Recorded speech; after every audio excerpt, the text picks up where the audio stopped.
بعد فأعوذ بالله السميع العليم وبوجهه الكريم وسلطانه القديم من الشيطان الرجيم من همزه ونفخه ونفسه بسم الله الرحمن الرحيم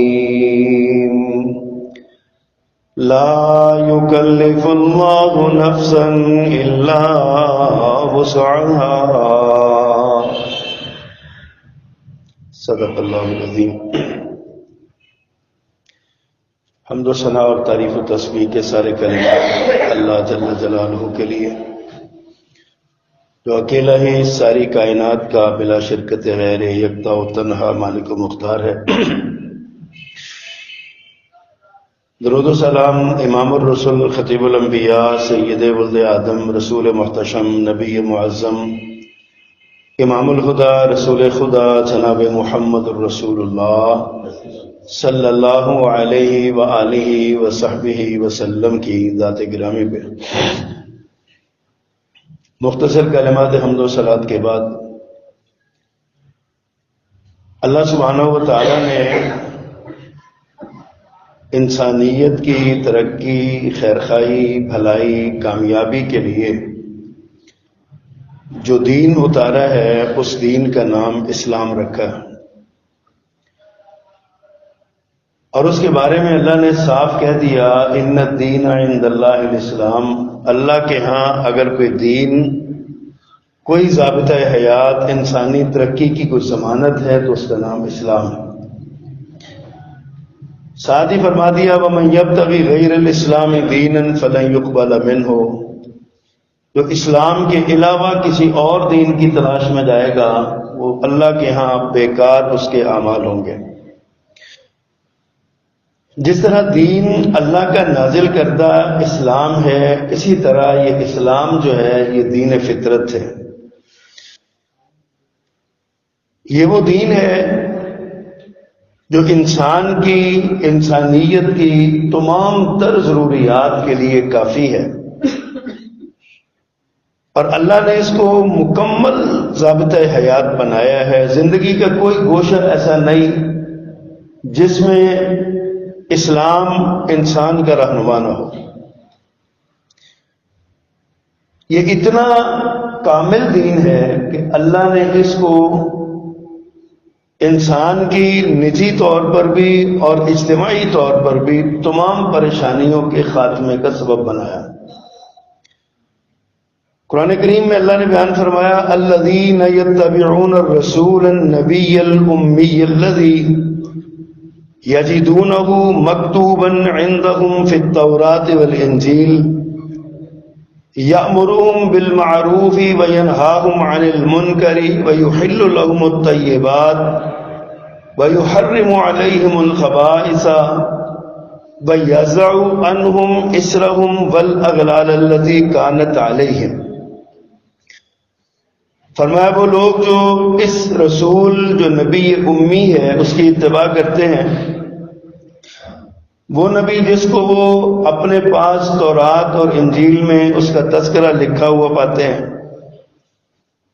وہ نبی جو لوگوں کو نیکی کا حکم دیتا ہے اور برائی سے منع کرتا ہے، اور وہ نبی جو ان کے لیے پاکیزہ چیزوں کو حلال قرار دیتا ہے، معقولات میں، مشروبات میں، منکوحات میں، ضروریات میں جتنی حلال چیزیں ہیں اسلام اور اسلام کے ذریعے یعنی نبی صلی اللہ علیہ وسلم اس کو حلال قرار دیتے ہیں۔ وَيُحَرِّمُ عَلَيْهِمُ الْخَبَائِثَ، اور جتنی گندی چیزیں ہیں، خبیث چیزیں ہیں، ان کو یہ حرام کرتا ہے۔ اور ایک اور صفت اس نبی کی بیان کی وَيَضَعُ عَنْهُمْ إِسْرَهُمْ وَالْأَغْلَالَ الَّتِي كَانَتْ عَلَيْهِمْ، فرمایا ان کے کندھوں سے وہ بوجھ اتارتا ہے، گردنوں سے وہ طوق اتارتا ہے جو ان کی گردنوں میں پڑے ہوئے ہیں، جو بوجھ لدے ہوئے ہیں۔ یعنی یہ اسلام ہے جو رسول اللہ صلی اللہ علیہ وسلم نے ہمیں دیا، اللہ نے آپ کو دیا اور آپ کے ذریعے اللہ نے ہمیں پہنچایا۔ اس اسلام کی خوبیوں میں سے ایک خوبی یہ ہے کہ یہ انسان نے جو اپنے اوپر رسم و رواج کے اور خواہ مخواہ کے تصورات کے بوجھ ڈالے ہوئے ہیں، جو اپنے گلے میں توق ڈالے ہوئے ہیں، وہ سارے کے سارے اسلام توڑ دیتا ہے، کاٹ دیتا ہے، وہ زنجیریں چیر دیتا ہے۔ اب دیکھیے، ہماری شریعت کے آنے سے پہلے، رسول اللہ صلی اللہ علیہ وسلم کے آنے سے پہلے، قتل کے معاملے میں دیت یا معافی کا تصور نہیں تھا۔ قتل کے بدلے قتل ہی کیا جانا ہوتا تھا، سوال ہی دوسرا، کوئی دوسرا آپشن ہی نہیں تھا۔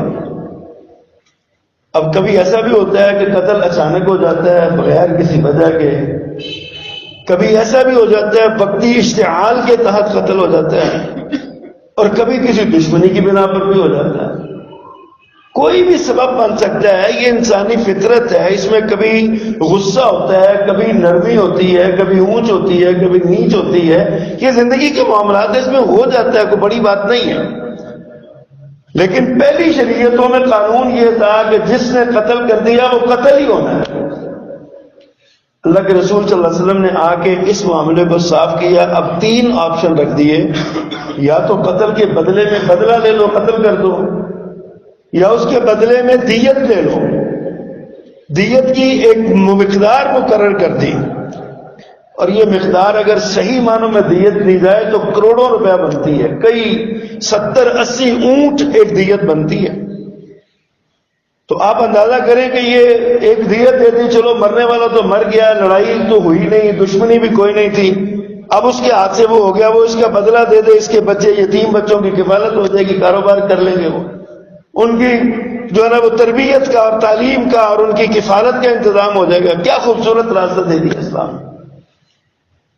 اور اسی طرح معافی کا آپشن بھی رکھ دیا کہ چاہو تو تم سمجھتے ہو کہ ویسے ہی ہو گیا تو معاف کر دو، اللہ تمہیں معاف کر دے گا۔ یہ ہے وہ بوجھ جو وَيَضَعُ عَنْهُمْ إِسْرَهُمْ وَالْأَغْلَالَ الَّتِي كَانَتْ عَلَيْهِمْ، فرمایا جو اتار دیا، بوجھ اتار دیا گردنوں کے توق۔ پھر پرانی شریعتوں میں یہ بھی تھا کہ اگر کپڑے پر کسی جگہ کو پیشاب کا چھینٹا لگ گیا یا کوئی نجاست لگ گئی تو وہ کپڑا ضائع کر دیا جاتا تھا، کاٹ دی، اتنا کاٹنا پڑتا تھا، گنجائش نہیں تھی۔ اب یہ ایک بڑا طبیعت پہ گراں گزرتا ہے نا کہ 5-6 ہزار روپے کا سوٹ لیا ہو، معمولی ایک قطرہ پیشاب کا لگ جائے تو اب اس کو ضائع کرنا پڑے یا کاٹ کے خراب کرنا پڑے، پابند لگانا پڑے، انسانی طبع پہ گراں گزرتا ہے۔ اللہ نے اس دین کے ذریعے آسانی پیدا کر دی، فرمایا کہ اب جو کاٹنے کی ضرورت نہیں ہے، دھو ڈالو، دھو کے صاف کر کے پہن لو، پاک ہو گیا، کوئی مسئلہ نہیں۔ تو کبھی یہ بھی ہوتا تھا کہ انسان کے اپنے پیشاب کا چھینٹا کبھی انسانی وجود پر لگ جاتا تھا تو اس کو جلد کاٹنی پڑتی تھی، کھرچنا پڑتا تھا اس جلد کو اوپر سے۔ یہ بھی آسانی ہوگی، دھو لو، بات ختم ہوگی، کام سے صاف ہو گیا۔ تو اسلام جو ہے یہ دین فطرت ہے جو آیا ہی لوگوں کی آسانی کے لیے ہے، تاکہ لوگ زندگی گزارتے ہوئے مشکلات کا شکار نہ ہو۔ اللہ اکبر۔ اللہ نے یہ بات ارشاد فرمائی، کہیں فرمایا یرید بکم اللہ اليسر ولا یرید بکم العسر، یرید اللہ بکم اليسر ولا یرید بکم العسر۔ اللہ آسانی چاہتا ہے تمہارے لیے، تم پر تنگی نہیں چاہتا، تنگی نہیں چاہتا۔ پھر فرمایا ان ھذا الدین یسر، پیارے پیغمبر فرمایا یہ دین جو ہے یہ آسانی کا دین ہے۔ کبھی آپ نے حکم دیا یسروا ولا تعسروا، لوگوں کے لیے آسانیاں پیدا کرو، مشکلات کا شکار نہ کرو، ان کو تنگی کا شکار نہ کرو، خواہ مخواہ انہیں جو ہے نا وہ مشکلات میں یہ نہیں یہ تو ہونا ہی ایسے ہے، جہاں گنجائش نکلتی ہے وہاں گنجائش دینی چاہیے۔ فرمایا بشروا ولا تنفروا، لوگوں میں نفرتیں نہ پھیلاؤ، ان کو خوشخبریاں دو، بشارتیں سناؤ، اللہ کی رحمت کی امید دلاؤ ان کو۔ گناہ ہو گیا تو کوئی بات نہیں، اللہ کی رحمت سے مایوس نہیں ہونا، توبہ کر لو۔ یہ نہیں ہے کہ تم سے یہ گناہ ہو گیا تب تو تیری بخشش ہی نہیں ہونی۔ جیسے وہ بنی اسرائیل میں 99 آدمیوں کے قاتل نے جب کسی سے پوچھا تھا نا کہ جناب میں نے 99 بندے مارے ہیں، تو میں کہ تو ہماری مثال بنی ہے 99 900 چوہا کھا کے حج نو چلی، 99 قتل کر کے معافی، کوئی معافی نہیں۔ وہ بیچارہ تنگ تھا، اس نے پکڑ کے اس کو مار دیا، اس نے کہا تو بھی چل پھر 100 تو پورا کرا۔ کیا ہوا؟ جب کسی عالم کے پاس گیا تو اس نے کہا اللہ کی رحمت کا دروازہ بند نہیں ہے، کس نے تمہیں کہا کہ تیری توبہ قبول نہیں ہونی؟ تھوڑا سا یہ کر کے اس ماحول کو بدل، اپنے کو محلہ چھوڑ کے کسی دوسرے شہر میں چلا جا، وہاں جا کے رہے گا تو کسی کو تیرا گناہ نہیں پتا ہوگا، لوگ تمہیں تانا نہیں دیں گے، مگر نہ یہاں کے لوگ تانا دیں گے۔ کیا خوبصورت یہ بشروا ولا تنفروا، یسروا ولا تعسروا، پیارے پیغمبر کے احکامات ہیں یہ سارے۔ اللہ اکبر۔ اسی طرح اللہ فرماتے ہیں لا یکلف اللہ نفسا الا وسعها، سورۃ البقرہ میں آپ پڑھتے ہیں نا آخری رکوع میں جا کے، لا یکلف اللہ نفسا الا وسعها، اللہ کسی کو اس کی طاقت سے زیادہ بوجھ نہیں ڈالتا اس پر، کیونکہ یہ دین آسانیوں کا ہے۔ اللہ نے حکم دیا فاتقوا اللہ ما استطعتم، اپنی طاقت کے مطابق اللہ کا تقوی اختیار کرو۔ کل میں بڑا حیران ہوا، ایک میں سن رہا تھا امام العقیدہ حضرت شیخ الحدیث علامہ عبداللہ ناصر رحمانی حفظہ اللہ، ان کا ایک کلپ سن رہا تھا۔ فرماتے ہیں حضرت سیدنا بلال رضی اللہ تعالیٰ عنہ کا قول ہے، بلال حبشی کا، کہ ایک آدمی حرم میں پیدا ہوتا ہے اور ساری زندگی وہ حرم سے باہر نہیں نکلتا، بیت اللہ کے سامنے حجر اسود کے سامنے کھڑا ہو کے نمازیں پڑھتا ہے، حجر اسود کو چومتا ہے، 100 سال زندگی گزار لیتا ہے اپنی، 100 سال بعد اس کو جب موت آتی ہے تو سیدنا بلال رضی اللہ تعالیٰ کا قول ہے، رونگٹے کھڑے ہو گئے میں نے سن کے۔ حضرت بلال نے فرمایا کہ ایسا بندہ اہل سنت میں نہیں اہل بدعت میں شمار کیا جائے گا۔ ساری زندگی بیت اللہ میں رہا ہے، حرم میں رہا ہے اور عبادت کرتا رہا ہے، باہر دنیا کا کام کو نہیں کیا، حجر اسود چومتا رہا ہے، وہاں پہ اس کے سامنے نماز پڑھتا رہا ہے۔ حضرت بلال فرماتے ہیں کہ اس نے رسول اللہ صلی اللہ علیہ وسلم کی سنت پر عمل نہیں کیا، اس نے اپنی مرضی کے مطابق عمل کیا ہے، اس کی ساری زندگی کی عبادت بدعت میں شمار ہوگی، سنت میں شمار نہیں ہوگی، وہ اہل سنت میں نہیں شامل ہوگا۔ اس لیے کہ یہ تکلف ہے عبادت میں، اسلام اس کو پسند نہیں کرتا کہ اپنے آپ کو اتنا کر لو کہ جی میں تو بس یہی کام کرتا ہوں۔ اسلام عبادت میں تکلف نہیں پسند کرتا۔ اللہ اکبر۔ اسی لیے اللہ نے فرمایا فاتقوا اللہ ما استطعتم، اپنی طاقت کے مطابق اللہ سے ڈرو، اللہ کو تمہاری نیتوں کا پتہ ہے۔ اور ساتھ ہی فرمایا وانفقوا فی سبیل اللہ ولا تلقوا بایدیکم الی التہلکہ، اپنے آپ کو ہلاکت میں نہ ڈالو، اپنے آپ کو ہے میں مشکلات دیجیے، اسلام یہ کہتا ہے لہذا اسلام کی تعلیم یہی ہے، اب اس کے علاوہ کوئی دوسرا راستہ ہی نہیں ہے۔ بھائی کیوں نہیں راستہ؟ کسی اہل علم سے پوچھو، ہر مشکل میں کوئی نہ کوئی راستہ ضرور موجود ہے، کیوں راستہ موجود نہیں؟ تو اسلام دین فطرت ہے، انسان کے لیے آیا ہے۔ اگر انسان کا ہی مسئلہ اسلام نے حل نہیں کرنا تو پھر اسلام کا فائدہ کیا ہے؟ قرآن و حدیث کا، قرآن و سنت کا فائدہ کیا ہے؟ اللہ نے محمد الرسول اللہ صلی اللہ علیہ وسلم کو انسانوں میں سے کیوں پیدا کیا؟ انسان بنا کے کیوں بھیجا؟ انسانوں میں کیوں بھیجا؟ تاکہ انسانوں کی اصلاح ہو۔ لوگوں کو سمجھ نہیں آتی، کہتے جی نور ہے، نور ہے، نور من نور اللہ ہے۔ او بھائی ساری باتیں دلیل چھوڑو، عقل کو استعمال کر کے دیکھو کہ جو انسان آیا انسانوں کی رہنمائی کے لیے ہے، اس کو انسانوں والی ضروریات ہی نہ ہو تو رہنمائی کیا کرے گا؟ انسانوں کی ضرورت ہے بخانہ کرنا، پیشاب کرنا، کھانا کھانا، شادی بیاہ کرنا، بچوں کو پالنا، کپڑے پہننا، غسل کرنا، صفائی کرنا۔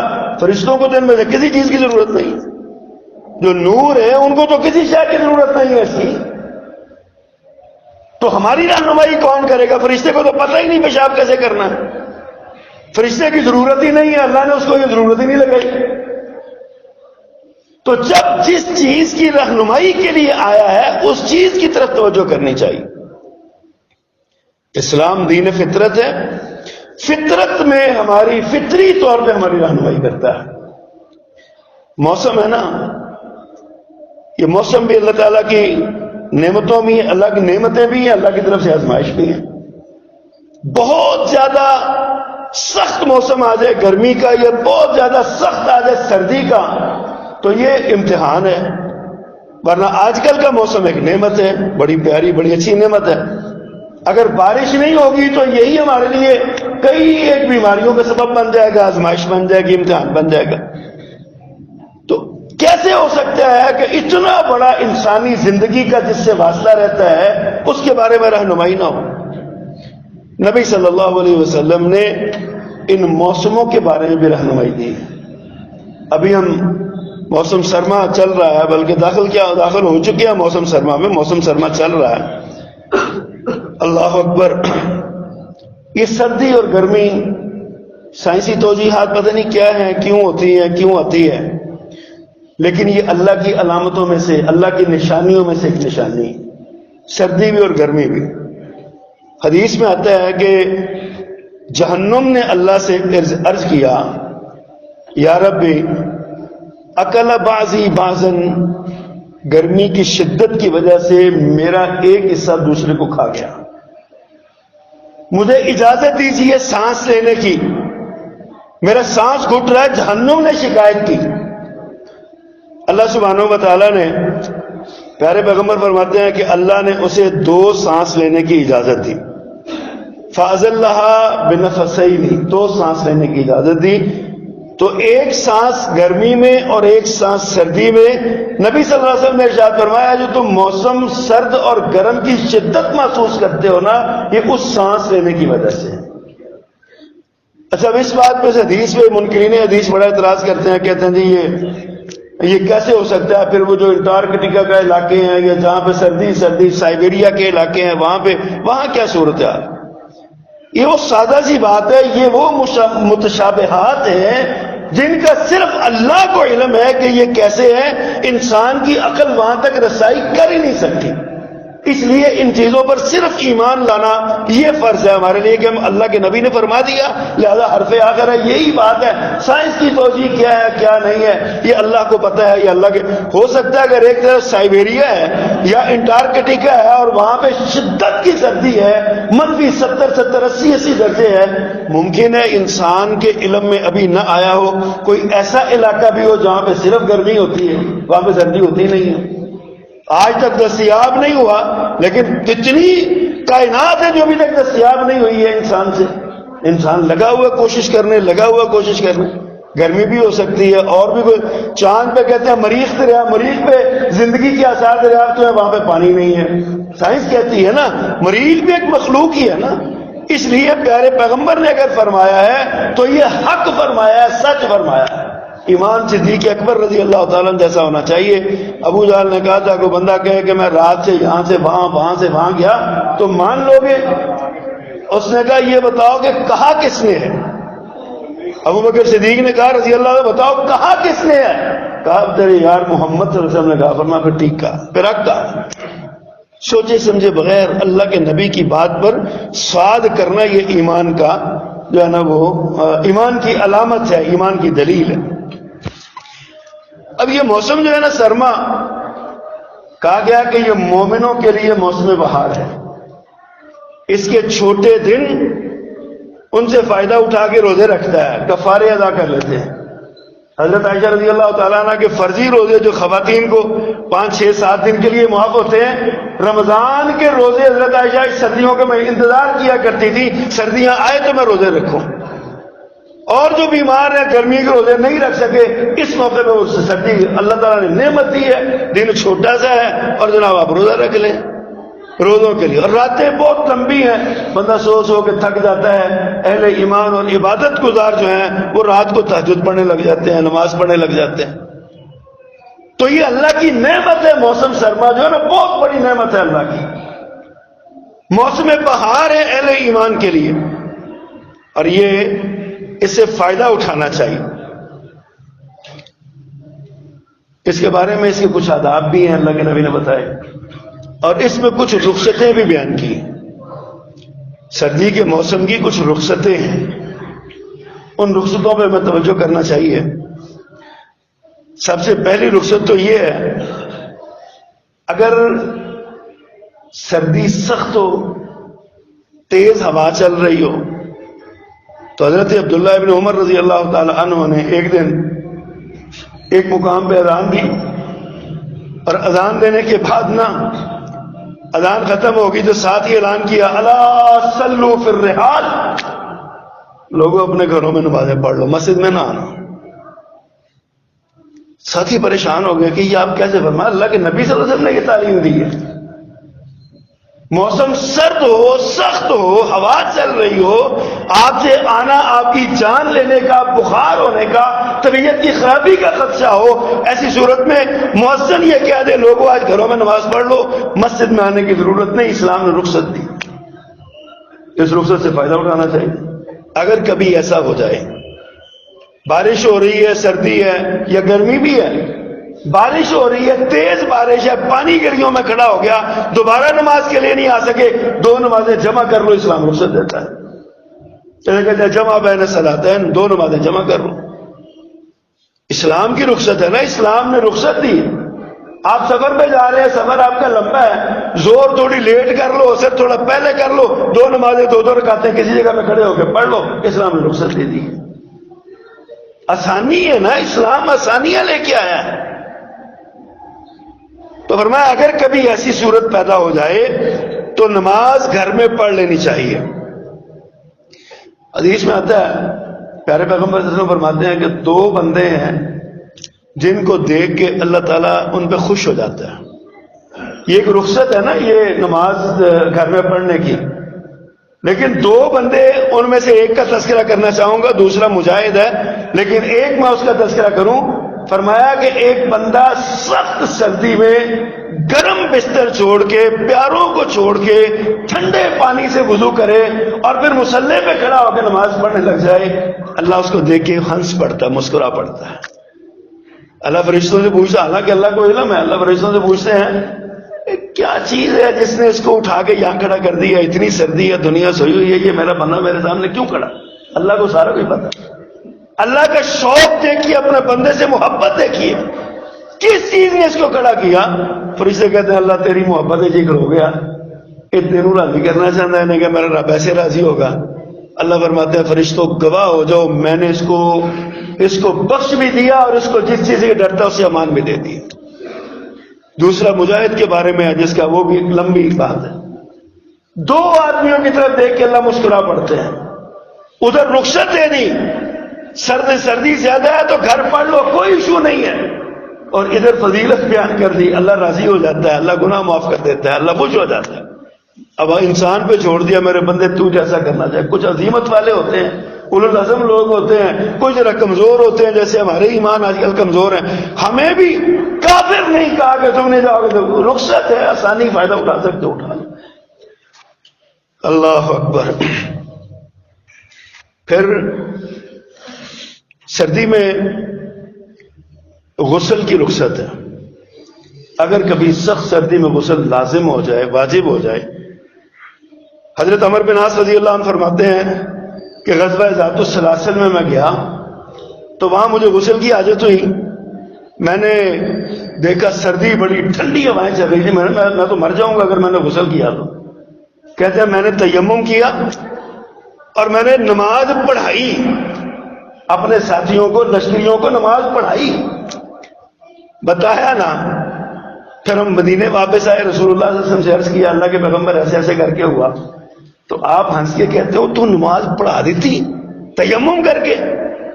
حضرت عمر بن عاص رضی اللہ عنہ فرماتے ہیں اللہ کے پیغمبر میرے پاس وجوہات ہیں، سخت سردی تھی، ٹھنڈی ہوا چل رہی تھی، وضو کرنا مشکل تھا، میں نہاتا تو فوت ہو جاتا، اور دوسرا اللہ نے جو کہا وَلَا تُلْقُوا بِأَيْدِيكُمْ إِلَى التَّهْلُكَةِ، میرے سامنے وہ آیت بھی موجود تھی، اللہ نے خود کہا اپنے آپ کو ہلاکت میں نہ ڈالو، تو میں نے تو قرآن کی آیت سے استدلال کیا۔ حضرت عمر رضی اللہ عنہ فرماتے ہیں اللہ کے نبی ہنس پڑے اور مجھے کچھ نہیں کہا، مطلب کہ آپ نے مہر لگا دی، اگر کبھی ایسی صورت پیش آ جائے تو یہ طریقہ بھی صحیح ہے۔ سردی زیادہ ہو، غسل لازم ہے، کرنا ہے، مرو نہ، موت کی طرف نہ جاؤ، بیماریوں کو دروازہ نہ کھولو، تیمم کر لو اور نماز پڑھ لو، پڑھا بھی دو تب بھی کوئی عرض نہیں۔ یہ رخصت ہے جو اسلام نے ہمیں دی ہے، اور یہ ایسا کرنا چاہیے اس طرح۔ پھر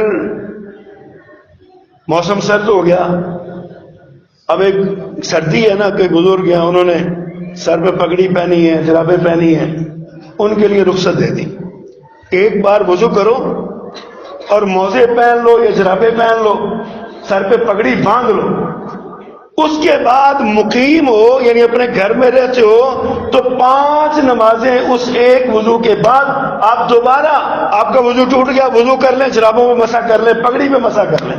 اور اگر آپ مسافر ہیں تو 3 دن تک اجازت ہے، لیکن ایک ہی شرط ہے کہ جو ہے نا وہ وضو کر کے جرابے پہنے ہوں، موزے پہنے ہوں. کئی لوگوں نے اس پر بھی بڑا پڑا ڈالا ہو جی نہیں موزے ہونے چاہیے، جرابوں پہ وضو نہیں ہوتا. حضرت مغیرہ بن شعبہ رضی اللہ تعالیٰ عنہ روایت کرتے ہیں ان رسول اللہ صلی اللہ علیہ وسلم توضا ومسح علی الجوربین والنعلین. سنن نبی داؤد کی روایت ہے صحیح سند کے ساتھ کہ رسول اللہ صلی اللہ علیہ وسلم نے وضو فرمایا اور آپ نے اپنی جرابوں پر، جوربین کے لفظ ہے جرابوں پر، اور جوتوں پر مسح فرمایا. اگر جوتے بوٹ کسے ہوئے ہیں، وہ ہیں ایسے، آپ کسی جگہ پہ جا رہے ہیں تو اس پہ نماز پڑھنا چاہتے ہیں تو آپ نے وضو کر کے جوتے پہنے تو ان کے اوپر مسح کر لو، بات ختم ہوگی. اسلام آسانی کے لیے آیا ہے. کئی لوگ فطری طور پہ بھی کئی ایسے ہوتے ہیں کہ اگر ان کے پاؤں دھو لیں نا تو وہ ٹھنڈک اتنی ہوتی ہے کہ سارے وجود تک ٹھنڈک جاتی ہے، پاؤں گرم ہی نہیں ہوتے. حدیث کے الفاظ ہیں، صوبان مولا رسول اللہ صلی اللہ علیہ وسلم کے غلام ہے، صوبان بیان کرتے ہیں آپ نے ایک جہادی مہم پہ تھی، وہاں پہ سردی ہو گئی تو واپسی آئے تو رسول اللہ صلی اللہ علیہ وسلم نے کیا کہ سردی ہو گئی تو آپ نے ارشاد فرمایا، آپ نے حکم دیا، آپ نے حکم دیا ان یمسحوا علی الاصائب والتساخین. آپ کو چاہیے کہ اپنی پگڑیوں اور پانی اور وجود گرم رکھنے والی جو چیز ہے اس کے اوپر مسح کر لیں. آپ نے اجازت دی. اب یہ جو تساخین ہے نا، یہ کیا ہے؟ ساخن ہر اس چیز کو کہتے ہیں جو انسان کو گرم رکھتی ہے. عربی میں نا سخانہ ہیٹر کو کہتے ہیں، سخانہ ہیٹر کو کہتے ہیں. اسی سے یہ تساخین ہے کہ ہر وہ چیز جو آپ کے پاؤں کو، جسم کو گرم رکھے اس کے اوپر مسح کر سکتے ہیں. تو جرابیں پاؤں گرم رکھنے کے لیے ہی ہوتی ہیں. پاؤں گرم رکھنے کے لیے آپ نے پاؤں ڈھانپے ہوئے ہیں یا بیماری سے بچائے ہیں یا گرد و غبار سے بچائے ہیں، ایک بار وضو کر کے آپ نے پہن لیے تو ان کے اوپر 5 مرتبہ آپ کم از کم یعنی 5 نمازوں کے لیے آپ وضو کر سکتے ہیں. اس کے علاوہ بھی کر سکتے ہیں، لیکن 5 نمازیں پوری ہو جائیں تو پھر اتار دیں، دوبارہ وضو کر لیں. مسافر ہے تو 3 دن تک آپ کو وہی جرابیں پہنے رکھنے کی اجازت ہے، آپ کر لیں. تو یہ ہمارے لیے آسانیاں پیدا کی ہیں دین نے، ہمیں ان آسانیوں پر جو ہے نا وہ رکھنا چاہیے، اس پر آنا چاہیے. پھر سردیوں میں، سردی کے جہنم میں بھی سردی کا عذاب ہے، زمہریر. یہ جہنم کے اندر ایک سردی ہے. پوچھا یہ کیا ہے؟ فرمایا یہ ایسی سردی ہے، ایسا مقام ہے جہاں پہ سردی سے گوشت لتھڑے بن کے گر جاتے. اور جو سردی جہنم میں جن کو سردی کا عذاب ہوگا، حدیث میں آتا ہے وہ اتنا تڑپیں گے، بلبلائیں گے کہ ہمیں جہنم کی گرمی میں بھیج دو. اور گوشت اترنا، یہ تو آپ سیاسین میں چلے جائیں تو یہاں بھی گوشت اترنے لگ جاتا ہے سردی کی وجہ سے. تو جہنم کی سردی جو ہے نا وہ کیا ہوگی، کیا اس کا عالم ہوگا. اللہ کے نبی نے دعا سکھائی ہے ایک، فرمایا جب گرم دن ہو نا، جو بندہ گرم دن ہو، گرم دن میں یہ کہ لا الہ الا اللہ ما اشد حر هذا اليوم اللهم اجرنی من حر جہنم. لا الہ الا اللہ، اللہ کے سوا کوئی معبود نہیں. اللہ آج کتنا سخت گرم دن ہے، اللہ مجھے جہنم کی گرمی سے بچانا. حدیث میں آتا ہے اللہ جہنم کو مخاطب کر کے کہتے ہیں میرے فلاں بندے نے تجھ سے پناہ مانگی ہے، تو گواہ ہو جا میں نے اس کو جہنم سے آزاد کر دیا.